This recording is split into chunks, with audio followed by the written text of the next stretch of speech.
राधे राधे।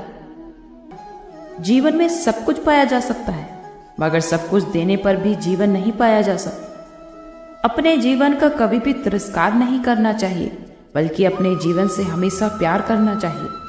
जीवन को हमेशा बुरा कहने की अपेक्षा जीवन की बुराई मिटाने का प्रयास करो, यही समझदारी है।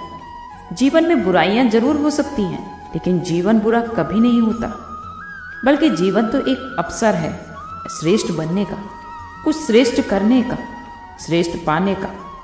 इस जीवन की दुर्लभता जिस दिन किसी को समझ आ जाएगी, उस दिन कोई भी व्यक्ति अपने जीवन का दुरुपयोग नहीं करेगा। जीवन को बुरा तो केवल उन लोगों के लिए कहा जाता है जिनकी नज़र फूलों की बजाय कांटों पर लगी होती है। जिस दिन हमें हमारे जीवन का मूल्य समझ में आ जाएगा, उस दिन जीवन का तिरस्कार करने से भी बच पाएंगे। कुछ लोगों का मानना यह भी है कि श्रीमद् भागवत गीता हिंसक युद्ध का नहीं, बल्कि उसमें तो एक मनोयुद्ध का वर्णन है। आज की दुनिया में प्रत्येक व्यक्ति को जीवन में ऐसी चुनौतियों का सामना करना पड़ता है जहां जीवन जीना बहुत कठिन हो जाता है। उसके बाद उसका विश्वास, उसका धैर्य, उसका मूल्य कुछ नहीं बचता, बल्कि वो संघर्ष में ही अपना जीवन नष्ट कर लेता है, क्योंकि जीवन को जीने की सही विधि उसके पास नहीं होती। जिस परिवर्तन को समय चाहता है, उस परिवर्तन को अपनाने की क्षमता उसके पास नहीं होती। इसलिए वो इंसान अपने आप को असमर्थ, शक्तिहीन महसूस करने लगता है। इसी बात को तो अर्जुन के द्वंद्व के रूप में दर्शाया गया है, क्योंकि ऐसी मनोदशा का ज्ञान भी इस ज्ञान द्वारा ही मिलता है। अगर आप भगवान पर पूर्ण निश्चय रख करके अपने जीवन रूपी रथ का सारथी उसे बना लिया और अपनी बुद्धि का समर्पण उसको कर दिया, तो आपको मानसिक द्वंद्व से तो छुटकारा मिल ही जाएगा और हर परिस्थिति में आपकी विजय भी निश्चित है। मंदोदरी रावण की पत्नी थी और हर पत्नी की तरह मंदोदरी भी अपने पति की भलाई ही चाहती थी। सीता हरण के बाद मंदोदरी ने रावण को समझाने की बहुत कोशिश की। मंदोदरी ने कई बार रावण से कहा कि वो राम जी को सीता को लौटा दे, लेकिन अहंकार में डूबा रावण ने उसकी बात नहीं मानी और एक दिन उसका अंत हो गया। इसलिए हमें हमेशा मंदोदरी और रावण के जीवन से सीख लेनी चाहिए कि जीवन साथी की बात नहीं मानी। इसलिए तो कहते हैं कि जीवन साथी की सलाह तुरंत मान लेनी चाहिए, वरना सब कुछ जीवन में नष्ट हो सकता है। कभी भी किसी की संपत्ति या वैभव को देखकर बराबरी करने का विचार बुरा नहीं है, लेकिन अपने भीतर ईर्ष्या भाव को जन्म देना अवश्य बुरी बात है। हम जीवन को सदैव एक ही दृष्टि से देखते हैं। इस जगत में देखा जाए तो कोई भी पूर्ण नहीं है। माना कि ये बात सत्य है कि जो सामने वाले के पास है वो आपके पास नहीं है, लेकिन जीवन को दूसरी दृष्टि से देखने का प्रयास करेंगे तो आपको पता चलेगा कि जो आपके पास है वो सामने वाले के पास भी नहीं है। प्रकृति कभी भी किसी के साथ अन्याय नहीं करती। अगर इस दुनिया में कोई भी संपूर्ण नहीं है तो अपूर्ण भी कोई नहीं है, बल्कि हमारा देखने का नजरिया है। हम जैसा देखना चाहते हैं हमें वही दिखाई देता है, और हमें क्या देखना चाहिए और क्या नहीं देखना चाहिए ये सब कुछ हमारे ऊपर ही निर्भर करता है। जो हमारे पास नहीं है या फिर जो हमारे पास है, हमेशा उस पर ध्यान दें। जो हमारे पास नहीं है उस पर नहीं, बल्कि जो हमारे पास है हमेशा उस पर ध्यान दें। एक बात हमेशा याद रखना कि आपके अंदर लगी ईर्ष्या की आग दूसरों को जलाए या ना जलाए, आपको जरूर जला देती है।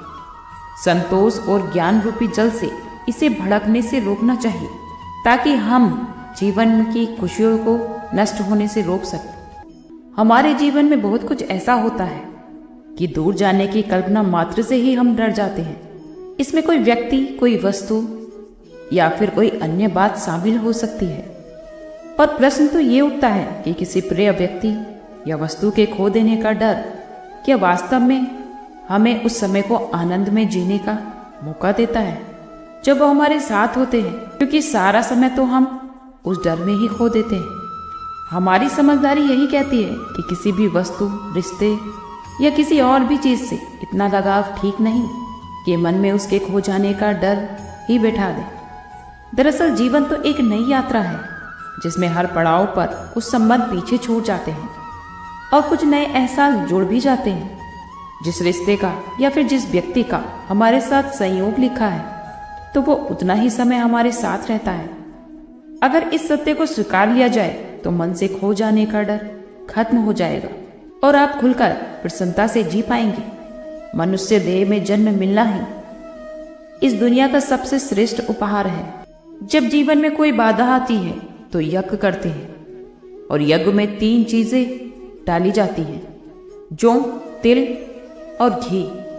आज तक इस संसार में जाने कितने यज्ञ हुए हैं, कितना जौ, तिल और घी सुहा हो चुका होगा, फिर भी संसार का शुद्धिकरण नहीं हो पाया, क्योंकि यज्ञ की इस धूल प्रक्रिया को तो हम करते आ रहे हैं, लेकिन अपने ही सूक्ष्म भावार्थ को हम नहीं समझ पाए। जो तन का प्रतीक है, सूक्ष्म दिल मन का प्रतीक है और तरल घी धन का प्रतीक है।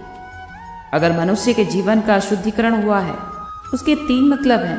पहले, अगर मन में विशुद्धिकरण आता है तो उसमें तन भी प्रवृत्त होने लगता है और फिर उस गलत कार्य में हम अपना धन भी खर्च करने लगते हैं। इसलिए हमेशा शुद्धिकरण की प्रक्रिया में हवन से पहले या यज्ञ से पहले अपने मन का शुद्धिकरण करें। और अगर मन शुद्ध हो जाएगा तो तन भी गलत कार्यों में नहीं लगेगा और धन भी सत्कार्यों में ही लगेगा। हमारा तो जीवन ही एक यज्ञ है जिसके शुद्धिकरण की नित्य दिन आवश्यकता है। हर मनुष्य संसार की इकाई है और अगर उसके जीवन का शुद्धिकरण हो गया तो सारे संसार का शुद्धिकरण स्वतः ही हो जाएगा और आप जितना जीवन निरूपी यज्ञ को शुद्धिकरण में लगाएंगे, उतना ही आत्म उन्नति को भी प्राप्त करेंगे। दिव्य संस्कारों की वृद्धि होगी जो आपकी आत्मा को नित्य प्रगति के मार्ग पर ले जाएगी।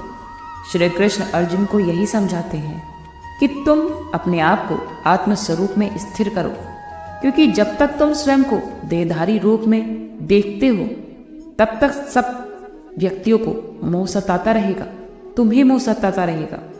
ये मेरे भाई हैं, ये मेरे बड़े हैं, ये मेरे परिजन हैं, इनको मैं कैसे मारूंगा? मारना किसी व्यक्ति को नहीं है, मारना तो मोह को है और उसको मारने की विधि है कि स्वयं को आत्म स्वरूप में स्थिर करना। जब आत्म स्वरूप में स्थिर हो जाएंगे तो कौन याद आएगा? परमात्मा की याद सहज, स्वाभाविक और निरंतर बनी रहेगी। फिर भगवान ने अर्जुन को इस योगाभ्यास का महत्व बताया कि इस योगाभ्यास से ही भौतिक और मानसिक क्रियाओं से उपराम हो जाता है। कई बार तो लोग योग का मतलब शारीरिक और मानसिक व्यायाम समझ लेते हैं। भगवान श्री कृष्ण ने अर्जुन को कभी भी भौतिक या मानसिक क्रियाएं करने की प्रेरणा नहीं दी, लेकिन योग का मतलब है सभी बातों से मन को ऊपर उठाना और विशुद्ध मन से आत्म स्वरूप में स्थित होकर परमात्मा की याद में सुख और आत्म संतुष्टि का अनुभव करना। आपको कौन सी चिंताएं हैं? परिवार की, कमाने की, पैसे की? लेकिन चिंता करने से पैसा कभी नहीं आएगा। उसके लिए मेहनत करो, कमाई करो, लेकिन चिंता करने से कभी भी जीवन में सफलता नहीं मिलती। बल्कि चिंता को छोड़कर कर्मयोगी बनकर कार्य करो, तो जहां योग है वहां कार्य भी कुशल होगा और सफलता भी प्राप्त होगी। और चिंता से कमाया हुआ धन हमेशा चिंता ही पैदा करता है। 2 लाख भी 2 रुपए का ही काम करेगा।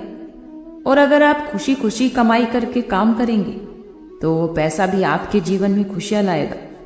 2 रुपए भी तो 1000 का काम करेंगे। कोई भी कार्य आप खुशी से करो, मजबूरी से नहीं। और अपने जीवन की बागडोर अगर भगवान को सौंप दी तो भगवान का वायदा है कि अंतिम दिन तक आपका जीवन निर्वाह होता रहेगा। आज के लिए इतना ही। कल फिर मिलते हैं एक नई वीडियो के साथ। खुश रहिए, स्वस्थ रहिए। अगर मेरी वीडियो अच्छी लगे तो लाइक कीजिए और जो मेरे चैनल पर नए हैं वो सब्सक्राइब करें और कमेंट में राधे राधे लिखना ना भूलें।